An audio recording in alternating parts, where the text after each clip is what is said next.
That was Lou. I found him in a small, completely burned, scarred village that still reeked of the mortar fire a C-130 had dropped during its night patrol. Just before leaving the village, I suddenly heard a faint cry from beneath the ground, like the vague sounds one often encounters in war.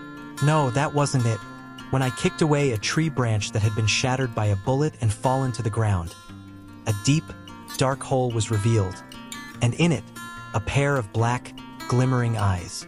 Startled for a few seconds, gripping my rifle tighter, I saw a dead body holding those eyes in its arms.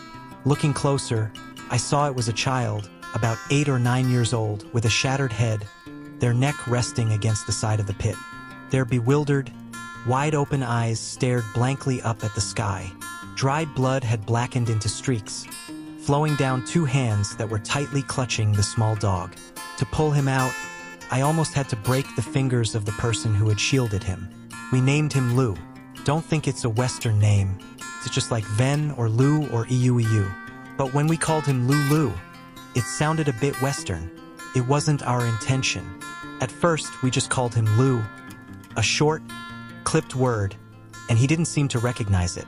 He was a dog, after all, so we had to say the name twice, and it became a habit to say Lou. And so, from that day on, the dog who survived the destroyed village was considered the 7th member of our Hanoi platoon. I mean, we shared our rations with him because a weak, skinny thing like him couldn't do anything to help a soldier. We ground rice into a porridge, a first-class concoction, for him to lap up. When I managed to catch a few small stream fish and cook them with sour forest leaves, I would secretly pour him a little of the precious broth, away from the platoon. If only we had milk or powdered eggs like we did when we were preparing to go to B, said Bao, the guy from Hang Theek Street. A fairy tale. Delusional, I scolded.